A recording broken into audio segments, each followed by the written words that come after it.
আজকে আমরা পরিবর্তী প্রবাহের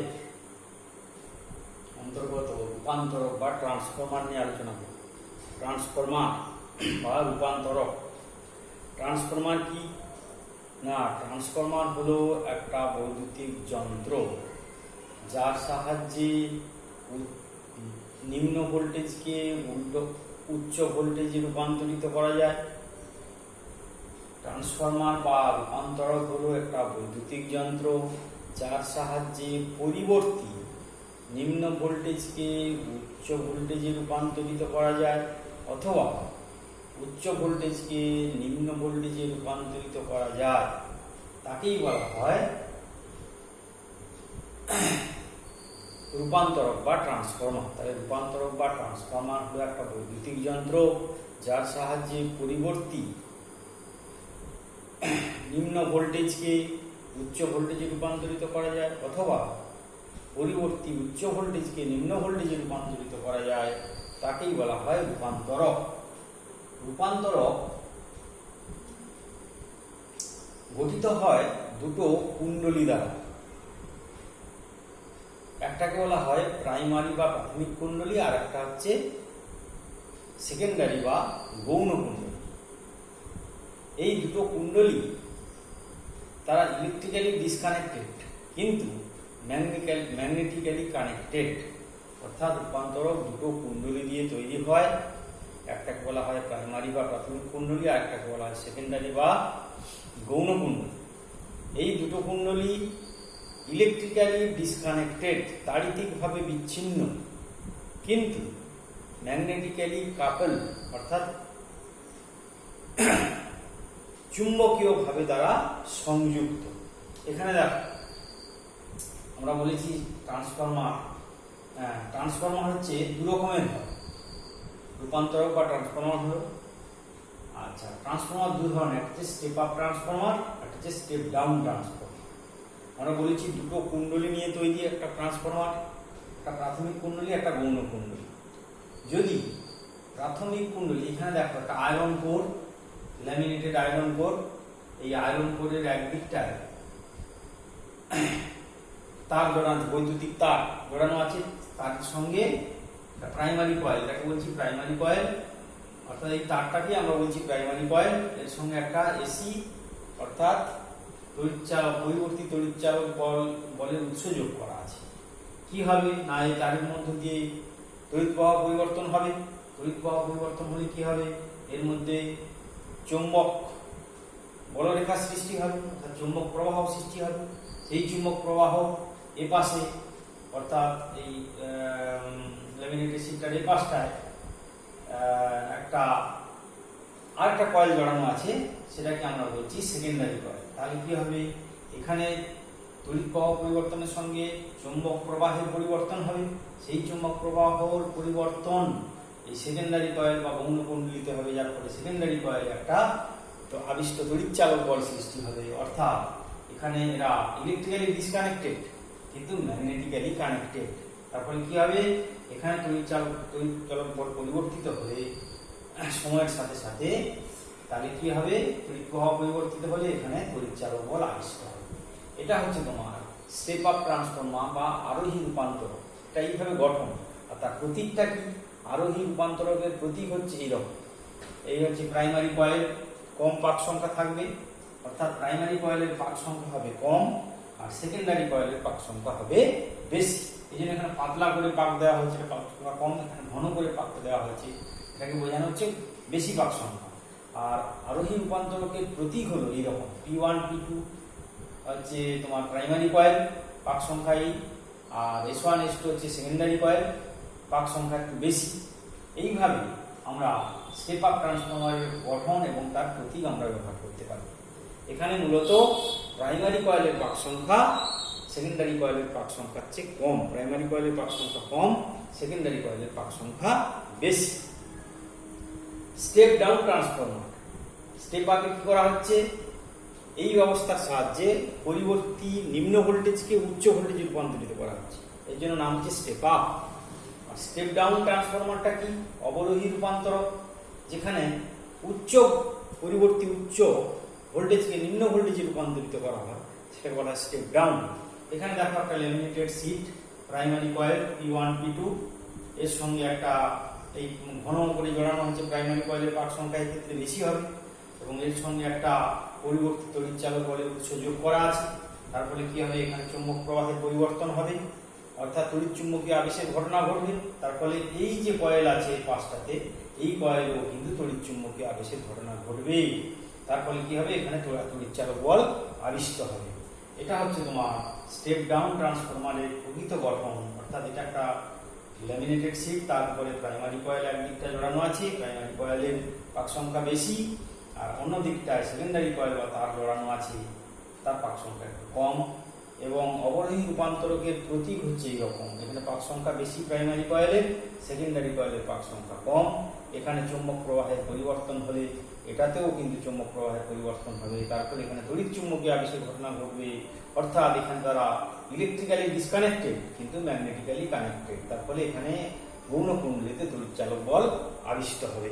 মুখ্য কুণ্ডলীর পাক সংখ্যা ভেরি ভেরি গ্রেটার দেন গৌণ কুণ্ডলীর পাক সংখ্যা। আর এখানে দেখো মুখ্য স্টেপ আপ ট্রান্সফরমারের মুখ্য কুণ্ডলীর পাক সংখ্যা ভেরি ভেরি লেস দেন গৌণ কুণ্ডলীর পাক সংখ্যা, আর স্টেপ ডাউন ট্রান্সফরমারের মুখ্য কুণ্ডলীর পাক সংখ্যা ভেরি ভেরি গ্রেটার দেন গৌণ কুণ্ডলীর পাক সংখ্যা। এবারে হচ্ছে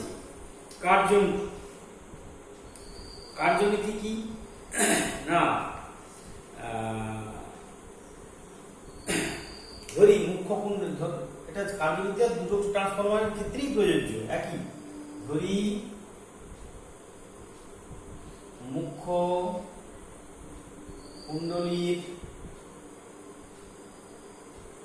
কুণ্ডলীর পাক সংখ্যা সমান N1, গৌণ কুণ্ডলীর পাক সংখ্যা সমান N2। আচ্ছা, তাহলে মুখ্য কুণ্ডলীতে তাহলে আমরা কি লিখবো, মুখ্য কুণ্ডলীতে E1 equal to N1 into d∅dt। E1 হচ্ছে তড়িৎচালক বল, N1 হচ্ছে পাক সংখ্যা, আর d∅dt হচ্ছে চৌম্বক প্রবাহের পরিবর্তন। d∅dt কি না, চৌম্বক প্রবাহের পরিবর্তন। আর E1টা হচ্ছে তোমার তড়িৎচালক বল। গৌণ কুণ্ডলীতে E2 equal to N2 into d∅dt। N2 হচ্ছে গৌণ কুণ্ডলীর পাক সংখ্যা, E2টা হচ্ছে আবিষ্ট তড়িৎচালক বল। এটা হচ্ছে প্রযুক্ত তড়িৎচালক বল E1 মুখ্য কুণ্ডলীতে। আর গৌণ কুণ্ডলীতে কি হবে, E2 সমান N2 into d∅dt। এখানে মাইনাস চিহ্নটা আমরা বাদ দিই, শুধু মানটা নিয়েছি। E1 equal to -N1 into d∅dt হওয়ার কথা ছিল, কিন্তু এখানে শুধু মানটা আমরা নিয়েছি। তাহলে E1 equal to N1 into d∅dt, R E2 equal to N2 into d∅dt। d∅dt হলো চৌম্বক প্রবাহের পরিবর্তন, E1 হচ্ছে প্রাইমারি কয়েল প্রযুক্ত তড়িৎচালক বল, আর E2 হচ্ছে সেকেন্ডারি কয়েলে আবিষ্ট তড়িৎচালক বল। তাহলে আমরা কি পাবো না, এখান থেকে আমরা লিখতে পারি, অতএব E1 ভাগ E2 সমান লিখতে পারি N1 ভাগ N2। E1 ভাগ E2 সমান কত হচ্ছে, N1 ভাগ N2। অথবা লিখতে পারি E2 ভাগ E1 ইকুয়াল টু N2 ভাগ N1। এটাকে বলছি ছোট n, এটাকে বলা হয় ট্রান্সফরমেশন রেশিও। এটাকে বলা হয়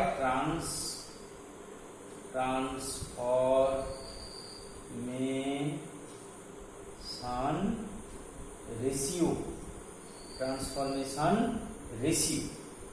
এটাকে বলা হয় পাক সংখ্যার অনুপাত বা ট্রান্সফরমেশন রেশিও। যদি এন গ্রেটার দেন 1 হয় তবে যদি n গ্রেটার দেন 1 হয় তবে n2 গ্রেটার দেন n1 এটা হবে step up transformer, step up. আর যদি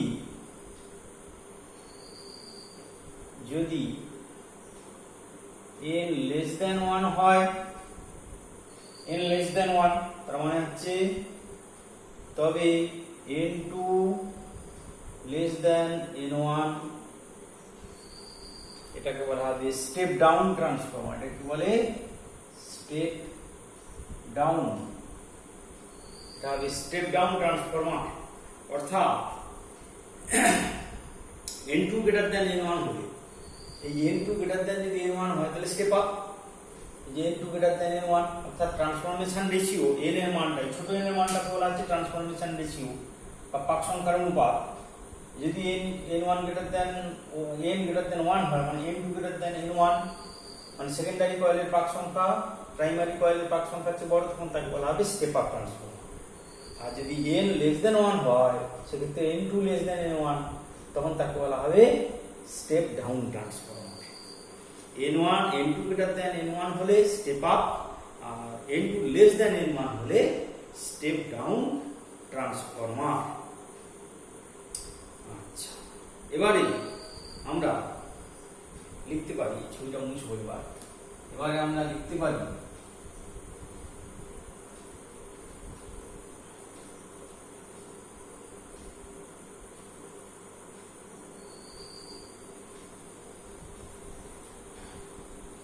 তাহলে আমরা কি পেলাম না E2 by E1 equal to পেয়েছি N2 by N1 সমান N1 greater than 1 হলে N2 greater than N1, এটাকে বলছি স্টেপ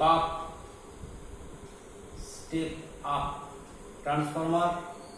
আর n less than 1 হলে n2 less than n1 সেটাকে বলা হচ্ছে step down transformer, step down transformer. তাহলে এখান থেকে আমরা কি পাবো না E2 greater than E1, E2 greater than E1 এবং এখানে হবে E1 greater than E2, E2 greater than E1 হবে স্টেপ আপ ট্রান্সফরমারের ক্ষেত্রে, আর E1 greater than E2 হবে E2 greater than E1 হবে স্টেপ আপ ট্রান্সফরমারের ক্ষেত্রে, আর E1 greater than E2 হবে স্টেপ ডাউন ট্রান্সফরমারের ক্ষেত্রে। শক্তির নিত্যতা সূত্র থেকে আমরা লিখতে পারি শক্তির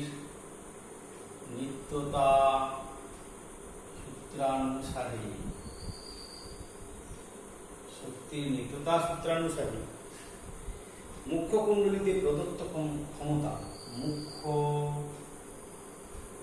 কুণ্ডলীতে প্রদত্ত ক্ষমতা সমান গৌণ কুণ্ডলীতে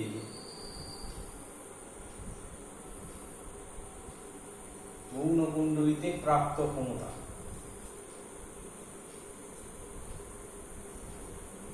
মুখ্য কুণ্ডলীতে প্রদত্ত ক্ষমতা সমান গৌণ কুণ্ডলীতে প্রাপ্ত বা উৎপন্ন ক্ষমতা বলা যায়। প্রাপ্ত বা উৎপন্ন ক্ষমতা,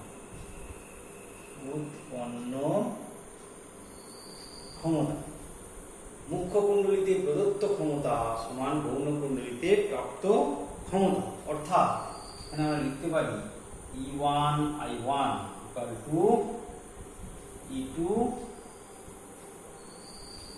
E1 I1 equal to E2 I2, I1 O I2 হলো মুখ্য ও গৌণ কুণ্ডলীতে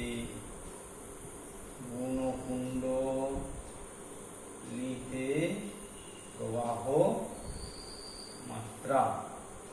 অর্থাৎ I1 এবং I2 হলো মুখ্য এবং গৌণ কুণ্ডলীতে প্রবাহ মাত্রা। অর্থাৎ মুখ্য কুণ্ডলীতে প্রদত্ত ক্ষমতা E1 I1 আর গৌণ কুণ্ডলীতে প্রাপ্ত ক্ষমতা E2 I2। তার মানে আমরা লিখতে পারি, অতএব এখান থেকে আমরা লিখতে পারি যে I1 বাই I2, I1 ভাগ I2 সমান E2 ভাগ E1 সমান n। সমান আমরা কত পেয়েছি?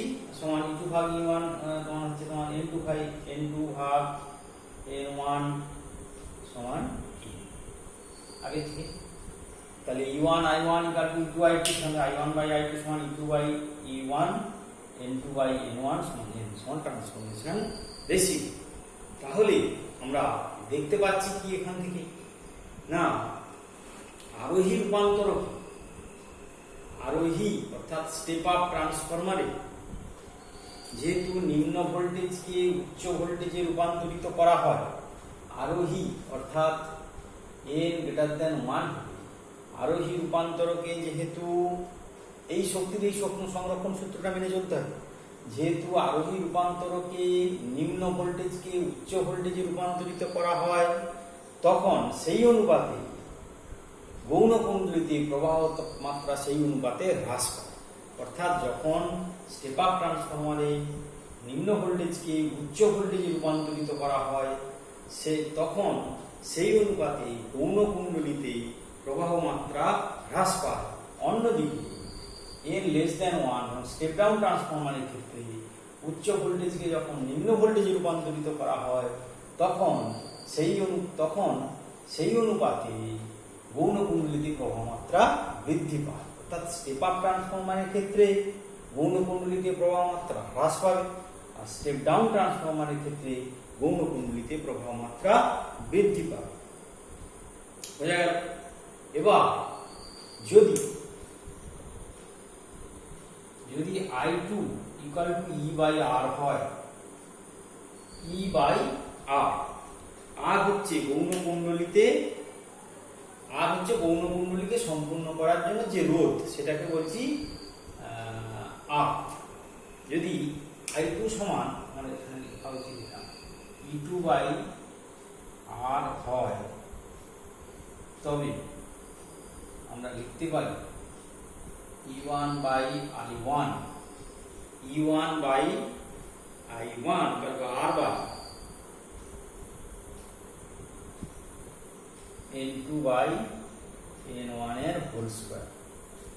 তবে কি হবে, যদি আমরা গৌণ কুণ্ডলীর রোধটা যদি R হয়, I2 equal two E2 by R হয়, তবে আমরা লিখতে পারি E1 by I1 R by N2 by N1 এর হোল স্কয়ার।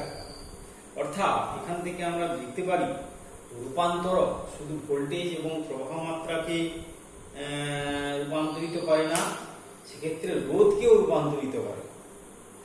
রূপান্তরক শুধুমাত্র প্রবাহ মাত্রা বা ভোল্টেজকে রূপান্তরিত করে না, এটা রোধকেও রূপান্তরিত করে। অর্থাৎ গৌণ কুণ্ডলীতে উপস্থিত প্রতিরোধ বা রোধকেও রূপান্তরিত করে। এই রিলেশন থেকে আমরা বলতে পারি। এখানে মনে রাখা দরকার যে মুখ্য কুণ্ডলী এবং গৌণ কুণ্ডলীতে যে ভোল্টেজের দশা পার্থক্য হচ্ছে 180 ডিগ্রি। একটা আপ হলে একটা ডাউন। স্টেপ আপে এখানে কম ভোল্টেজ, ওখানে হাই ভোল্টেজ।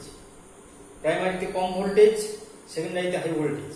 স্টেপ ডাউনে প্রাইমারিতে কম ভোল্টেজ, লো ভোল্টেজ, কিন্তু না, স্টেপ ডাউনে প্রাইমারিতে হাই ভোল্টেজ, সেকেন্ডারিতে লো ভোল্টেজ। স্টেপ আপে হচ্ছে প্রাইমারিতে লো ভোল্টেজ, সেকেন্ডারিতে হাই ভোল্টেজ। স্টেপ ডাউনে প্রাইমারিতে হাই ভোল্টেজ, সেকেন্ডারিতে লো ভোল্টেজ। এদের মধ্যে দশা পার্থক্য 180 ডিগ্রি। তা সত্ত্বেও এদের কম্পাঙ্ক কিন্তু একই থাকে। যদিও প্রাইমারি এবং সেকেন্ডারি কুণ্ডলীতে উৎপন্ন ভোল্টেজের দশা পার্থক্য 180 ডিগ্রি, তা সত্ত্বেও কিন্তু এদের কম্পাঙ্ক একই থাকে। তাহলে আমরা কি দেখলাম না, স্টেপ আপ এবং স্টেপ ডাউন ট্রান্সফরমার দেখলাম, স্টেপ আপের ক্ষেত্রে গৌণ কুণ্ডলীতে ভোল্টেজটা বেড়ে যাবে, আর স্টেপ ডাউনের ক্ষেত্রে গৌণ কুণ্ডলীতে ভোল্টেজটা কমে যাবে। যখন স্টেপ আপে গৌণ কুণ্ডলীতে ভোল্টেজ বাড়বে, এই শক্তির নিত্যতা সূত্র অনুসারে যে অনুপাতে ভোল্টেজ বাড়বে সেই অনুপাতে গৌণ কুণ্ডলীতে প্রবাহ মাত্রা হ্রাস পেয়ে যাবে, যাতে কিনা E2 I2 গুণফলটা একই থাকে। ভোল্টেজটা যেইভাবে বাড়বে সেই অনুপাতে I2টা কমে যাবে স্টেপ আপ ট্রান্সফরমারের ক্ষেত্রে। আর স্টেপ ডাউনের ক্ষেত্রে কি হবে না, গৌণ কুণ্ডলীতে এই যে তোমার ভোল্টেজটা কমে যাবে। তাহলে ভোল্টেজটা যদি কমে যায় তাহলে সেই অনুপাতে I2টাকে বাড়তে হবে, যাতে কিনা E2 I2 গুণফল একই থাকে। অর্থাৎ মুখ্য কুণ্ডলীতে প্রদত্ত ক্ষমতা সমান গৌণ কুণ্ডলীতে উৎপন্ন ক্ষমতা। এই শক্তির নিত্যতা সূত্রটা মেনে চলতে হবে। এখান থেকে আমরা দেখালাম একটা ইকুয়েশন থেকে যে I1/I2 সমান E2/E1 সমান N2/N1 সমান N। আর যদি সেকেন্ডারি কয়েলের টোটাল রোধটা R হয় এবং I2 যদি E2/R হয়, তবে আমরা লিখতে পারি E1/I1 R/N2/N1 এর স্কয়ার।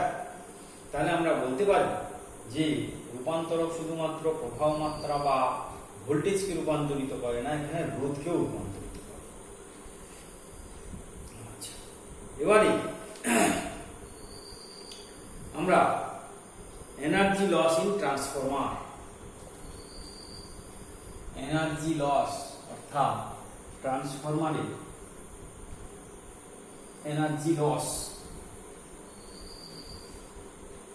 শক্তি রূপান্তরকে শক্তি ক্ষয়, এনার্জি লস ইন ট্রান্সফরমার,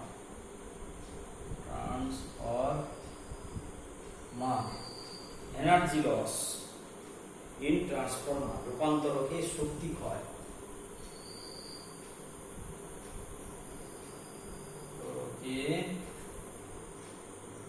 শক্তি ক্ষয়। এক নম্বর হচ্ছে রূপান্তরকে শক্তি বিভিন্ন ভাবে ক্ষয় হয়। এক নম্বর হচ্ছে চৌম্বক ক্ষরণের দ্রুতি।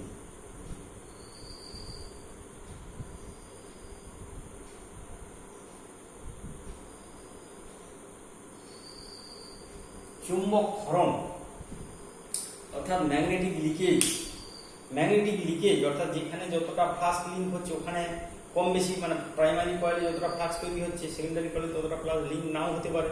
তাহলে চুম্বক ক্ষরণের দরুন অর্থাৎ লিঙ্ক, এই যে লিঙ্কটা তৈরি হচ্ছে সেই চুম্বক ক্ষরণের সময় কিছুটা শক্তি নষ্ট হয়ে যায়। দু নম্বর হচ্ছে তোমার ঘূর্ণি প্রবাহজনিত ক্ষয়। ঘূর্ণি ম্যাগনেটিক লিকেজ,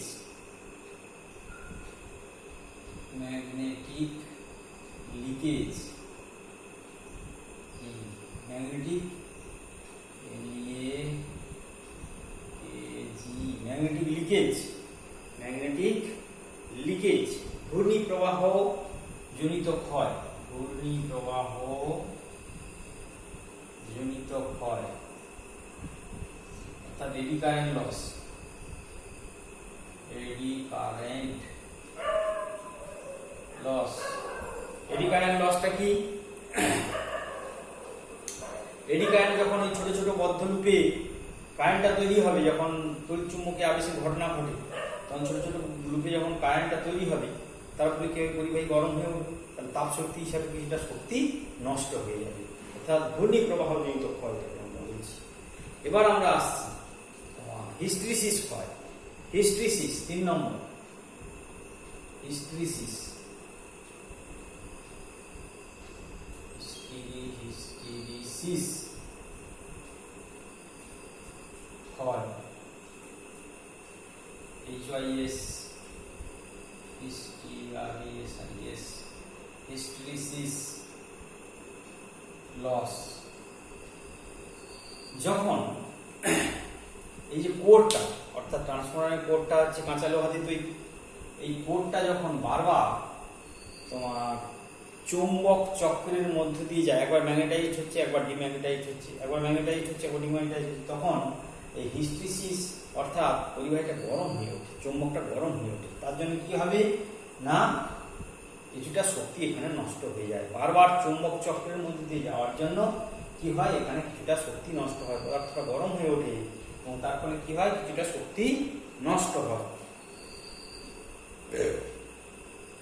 লাস্ট হচ্ছে তাম্রক্ষয়।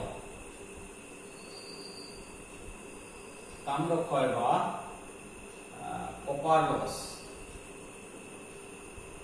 তাম্রক্ষয় বা কপার লস কি না, প্রাইমারি এবং সেকেন্ডারি কয়েলে যে তার জড়ানো থাকে, সেই তামার তৈরি, সেই তারের মধ্য দিয়ে কারেন্ট যাওয়ার জন্য প্রচুর পরিমাণে তাপ উৎপন্ন হয় জুলের সূত্র অনুসারে, তারপরে কিছুটা তাপ শক্তি নষ্ট হয়ে যায়, এটা হলো তাম্রক্ষয়। তাহলে চৌম্বক রূপান্তরকের এনার্জি লস কতভাবে হতে পারে?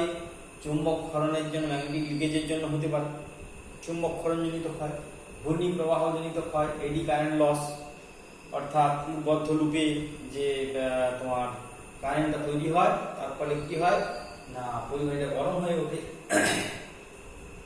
তারপরে সেখানে কিছু লস হয়, শক্তি ক্ষয় হয়, হিস্টেরিসিস লস ক্ষয়, অর্থাৎ হিস্টেরিসিস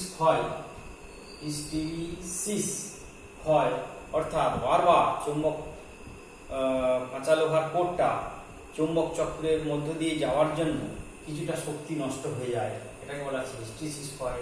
তাম্র ক্ষয়, কপারের তারগুলো, যেটা কপারের তার জড়ানো থাকে, কপারের তার প্রাইমারি কয়েল এবং সেকেন্ডারি কয়েল তৈরি করা হয়েছে, তার মধ্য দিয়ে কারেন্ট যাওয়ার জন্য জুলের এফেক্ট অনুযায়ী কিছুটা তারগুলো গরম হয়ে ওঠে, অর্থাৎ সেখানে কিছুটা তাপ শক্তি লস হয়।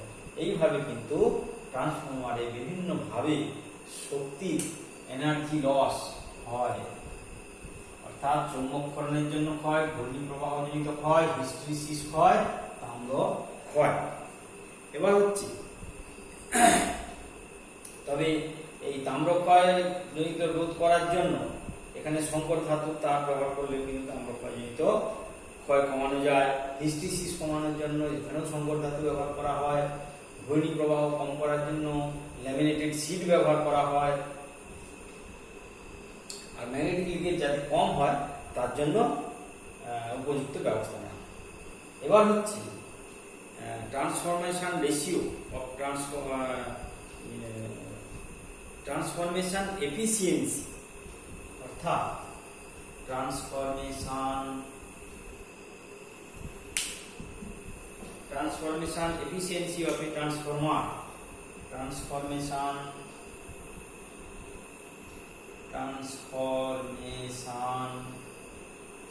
efficiency of a ট্রান্সফরমার, অর্থাৎ বাংলা হল রূপান্তরকের দক্ষতা। রূপান্তরকের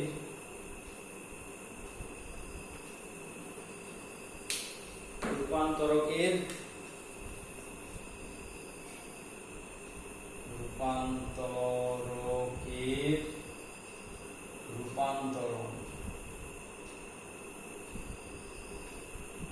ক্ষমতা। রূপান্তরকের রূপান্তরণ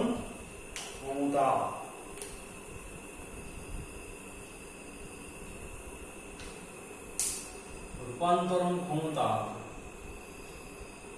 রূপান্তরণ ক্ষমতা, ইটা ইকুয়াল টু রূপান্তরণ ক্ষমতা, ইটা ইকুয়াল টু আউটপুট ক্ষমতা বা ইনপুট ক্ষমতা।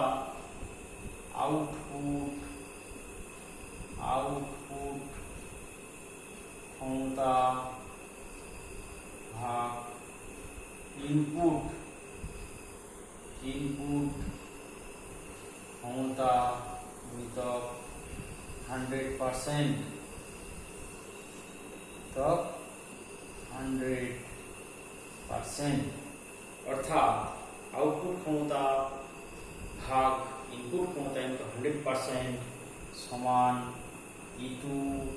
I2 ভাগ E1 I1 ইনটু 100%। অর্থাৎ বাস্তবে এন আইডিয়াল ইটা আইডিয়ালের ক্ষেত্রে কি হবে, ইকুয়াল টু 1। ইটা রিয়াল, বাস্তবে ইটা রিয়াল কত হবে, লেস দ্যান 1 হবে। এটা রিয়েলে লেস দেন 1 অর্থাৎ লেস দেন 100%। এটা হচ্ছে 1 মানে এটা 1 মানে 100%, আর এটা হবে লেস দেন 100%। অর্থাৎ যে ক্ষমতাটা দেওয়া হবে আর আউটপুটে যে ক্ষমতা পাওয়া যাবে সেগুলো এই ধরনের চৌম্বককরণের জন্য ক্ষয়, ঘূর্ণি প্রবাহজনিত ক্ষয়, হিস্টেসিস ক্ষয়, তাম্র ক্ষয়ের জন্য এটা কমে যাবে। অর্থাৎ সেক্ষেত্রে রিয়াল অর্থাৎ বাস্তবে রূপান্তরণ ক্ষমতা 100%-এর চেয়ে কম হবে, কখনো 100% হবে না। এই হলো আমাদের ট্রান্সফরমার এবং তার ট্রান্সফরমেশন রেশিও, তারপরে এনার্জি লস, রূপান্তরকের শক্তি ক্ষয় এবং রূপান্তরণ ক্ষমতা,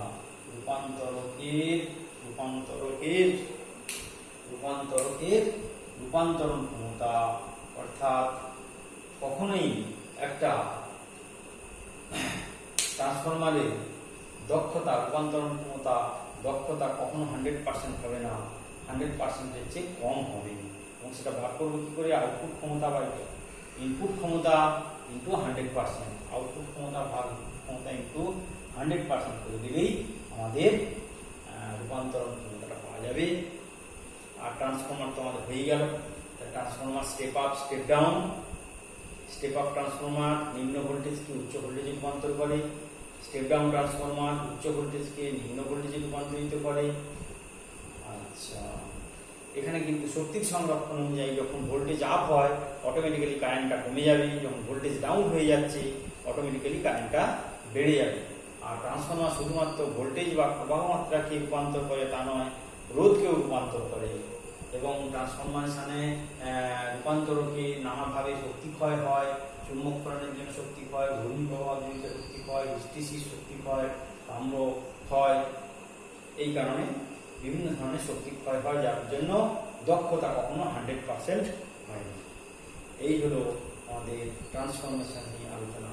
এরপরের ক্লাসে আমরা নতুন জিনিস নিয়ে আলোচনা করব, পরের টপিকস নিয়ে আলোচনা করব। আজকে এই পর্যন্ত।